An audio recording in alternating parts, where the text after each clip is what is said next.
નમસ્કાર મિત્રો, સ્વાગત છે તમારું આપણી ચેનલ સ્વિંગ સ્ટોક ઉપર। જો તમે આ વિડીયોને યુટ્યુબ ઉપર જોતા હો તો આપણી ચેનલ સ્વિંગ સ્ટોકને તમે સબસ્ક્રાઇબ કરી દો, અને જો તમે આપણી ફેસબુક ઉપર આ વિડીયોને જોતા હો તો આપણું પેજ છે સ્વિંગ સ્ટોક ગુજરાતી, આપણે આ પેજને ફોલો કરી દો, જેની અંદર તમને દરરોજે દરરોજ એવા વિડીયો મળશે જેમાં તમે સ્વિંગ ટ્રેડિંગ કરીને મહિને 5 થી 7% રૂપિયા કમાઈ શકો છો।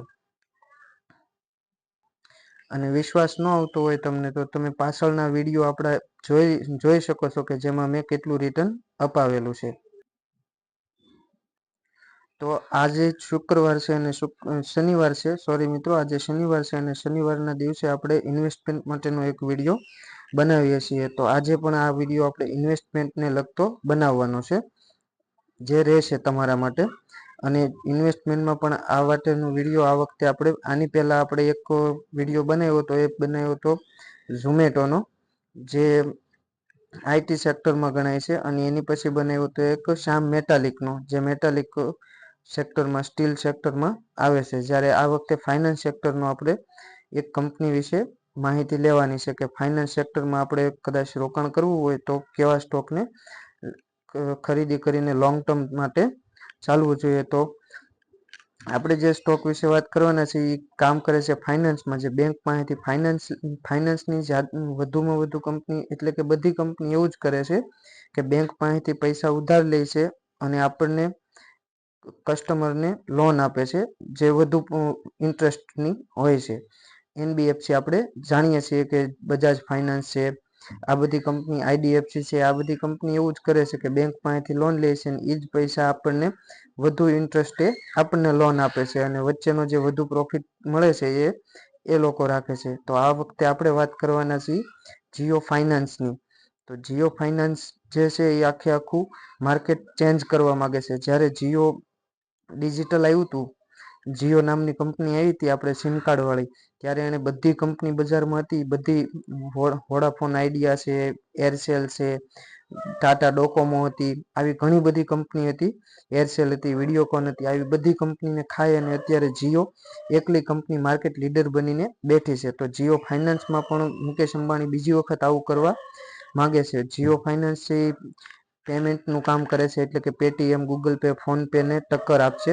પછી સાથે સાથે ટ્રેડિંગનું કામ કરશે, બ્રોકરેજનું કામ કરશે, એટલે કે ઝીરોધા, એન્જલ વન, ગ્રો એપ છે, આવા બધાને પણ ટક્કર આપશે। સાથે સાથે પોલિસી બજાર છે, ઇન્સ્યોરન્સનું કામ કરશે, એટલે કે પોલિસી બજાર છે, એલઆઈ છે, મનીવ્યુ છે, એકો છે, આ બધી કંપનીને પણ ટક્કર આપશે।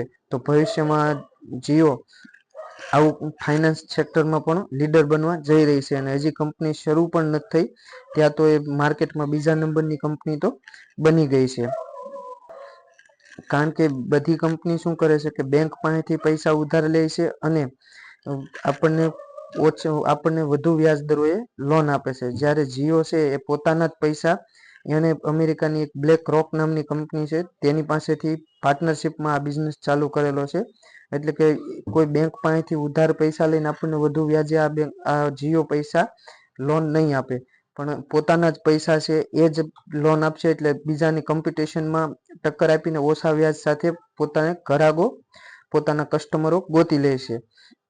તો બીજા બધાને એની સાથે ટક્કર લેવામાં થોડીક મજબૂતાઈ જીઓને મળશે।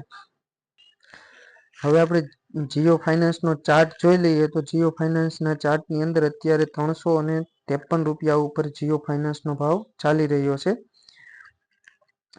હા, 353 રૂપિયામાં, અને એનો આપણે 52 વીક હાઈ લો જોઈએ તો લો છે એ 204 થી છે અને હાઈ છે એ 394 સુધી જ ગયેલો છે, જ્યારે અત્યારે 353 ચાલી રહ્યો છે। અને પી ની વાત કરીએ તો 141 છે, જે બહુ વધુ કહેવાય, પણ જેમ જેમ એની અર્નિંગ આવતી જશે, કંપની કામ હજી તો ચાલુ નથી કર્યું, જેમ જેમ અર્નિંગ ચાલુ થતી જશે, કંપનીની વધતી જશે, એમ એમ પી પણ મેન્ટેન થતો જાય છે। આગળ વાત કરીએ તો જીઓ ફાઇનાન્સ સર્વિસની તો પહેલા તો આપણે એના વિશે થોડીક માહિતી લઈ લઈએ। જીઓ ફાઇનાન્સ સર્વિસ કંપની શું છે અને તેની અંદર પણ કેટલી કંપની આવે છે। તો કંપનીનું નામ છે જીઓ ફાઇનાન્સ, જે રિલાયન્સ સ્ટ્રેટેજિકલ ઇન્વેસ્ટમેન્ટ પ્રાઇવેટ લિમિટેડ માંથી અલગ પડી છે અને કંપનીની ટાઈપ છે પબ્લિક. ઓબ્વિયસલી પબ્લિક જ હોવાની, તો જ આપણે એના વિશે ડિસ્કસ કરતા હોઈએ, કારણ કે માર્કેટમાં છે. ફાઉન્ડર છે મુકેશ અંબાણી. મુકેશ અંબાણીએ જ આની સ્થાપના કરી હતી. હેડક્વાર્ટર મુંબઈ મહારાષ્ટ્રમાં આવેલું છે અને ઇન્ડિયામાં કામ કરી રહી છે. કી પીપલની વાત કરીએ તો કેવી કામત અને રાજીવ મહર્ષિ નામના બે વ્યક્તિ આમાં ઇમ્પોર્ટેડ છે અને પેરેન્ટ કંપની છે એમની રિલાયન્સ અને સબસિડરી છે જીઓ ફાઇનાન્સની અંદર. કેટલી બીજી કંપની આવે છે તો જીઓ ફાઇનાન્સ લિમિટેડ આવે છે, જીઓ ઇન્સ્યોરન્સ અને બ્રોકિંગ લિમિટેડ આવે છે અને જીઓ પેમેન્ટ સોલ્યુશન. આ ત્રણ કંપની જીઓ ફાઇનાન્સની અંડરમાં કામ કરે છે. હવે આગળ જોઈ લઈએ જીઓ ફાઇનાન્શિયલ સર્વિસ વિશે. તો આનું શોર્ટ નામ છે JFSL. તો વાત કરીએ તો એમનું માર્કેટ કેપ છે 2,24,000 અને PE 142. આપણે વાત કરીએ એમ કરંટ પ્રાઇસ 354 અને બુક વેલ્યુ 219 રૂપિયા જેવું છે. કંપનીના પ્રોઝ અને કોન્સ જોઈએ તો પ્રોઝ એટલે કે કંપનીના લેવા માટેના ફાયદા શું છે અને એના કોન્સ એટલે કે નેગેટિવિટી શું છે, નુકસાન શું છે. તો કંપની રિડ્યુસ ડેપ્ટ એટલે કે કંપની ઉપર કોઈ પ્રકારનું લેણું છે નહીં, એ એક સારી વાત છે. કંપની ઓલમોસ્ટ ડેટ ફ્રી છે. Company working capital requirement have reduce from 1832 day. કંપનીએ પોતાનું રિક્રુટમેન્ટ પણ ચાલુ કરી દીધું છે. 1832 દિવસથી કંપની ચાલી રહી છે. તો અને કોણ શું છે તો કંપનીનું નુકસાનમાં તો એક જ છે કે ડિવિડન્ડ હજી સુધીમાં આપ્યું નથી, તો આને હું કોઈ જાતનું નુકસાન ગણતો નથી. હવે ઇન્ડસ્ટ્રીઝની વાત કરીએ ફાઇનાન્સ એન્ડ ઇન્વેસ્ટમેન્ટની અંદર તો પહેલા નંબરની બજાજ ફાઇનાન્સ છે, બીજા નંબરમાં બજાજ ફિન્સર આવે છે જે બજાજ ગ્રુપની જ કંપની છે અને ત્રીજા નંબરમાં જીઓ ફાઇનાન્સ છે. તો જો મિત્રો ડાયરેક્ટ અત્યારે હજી કંપનીએ પોતાનું કામ તો ચાલુ નથી કર્યું. હજી આપણે કોઈ માર્કેટમાં જીઓ ફાઇનાન્સમાં આપણે લોન કરાવી હોય કોઈ પણ પ્રકારની તો થતી નથી, મતલબ એને હજી કામ ચાલુ કર્યું નથી. આપણે ગુજરાતની અંદર તો નથી જ કર્યું, છતાં પણ અત્યારે માર્કેટ લીડરમાં એ ત્રીજા નંબરે આવે છે. માર્કેટ કેપ એનું 2,24,000 કરોડ છે. જે બીજી બધી ચાલુ કંપની ચાલુ છે અત્યારે હાલમાં Shriram finance, Bajaj holding, HDFC, AMC બધા કરતા અત્યારે મોટું માર્કેટ કેપ લઈને બેઠી છે. ક્વાર્ટરલી રિઝલ્ટની વાત કરીએ તો જૂન 2023માં 414 હતા, જે જૂન 2024માં એટલે કે યર ટુ યર 418 થઈ ગયા છે. સેલ્સના આંકડા બહુ સારા આવી રહ્યા છે અને માર્ચ 2024માં ગયા ક્વાર્ટર કરતા ક્વાર્ટર છે એને તો મેન્ટેન રાખ્યું છે, તો સારું એવું છે.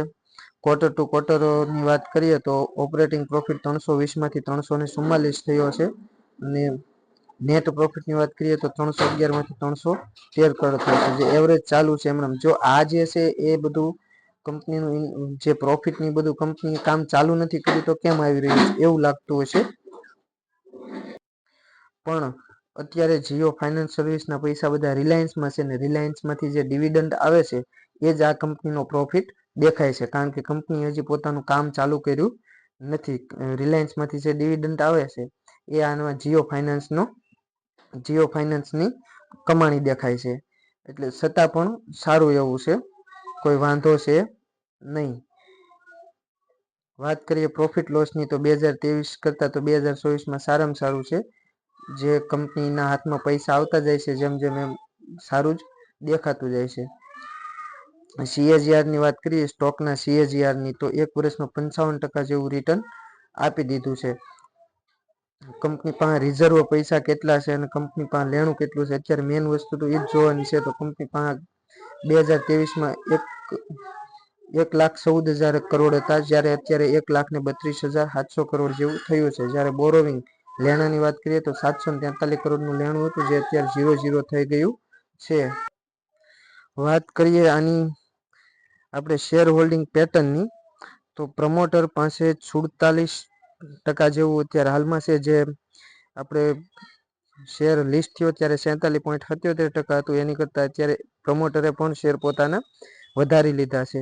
FII અને DIની વાત કરીએ તો 17% જેવા 17.5% જેવા FII પાસે છે અને DIની વાત કરીએ તો 12% જેવા ઓલમોસ્ટ DII પાસે હોલ્ડિંગ છે. ગવર્મેન્ટની વાત કરીએ તો 0.15% જેટલું હોલ્ડિંગ ગવર્મેન્ટ પાસે પણ છે જીઓ ફાઇનાન્સનું.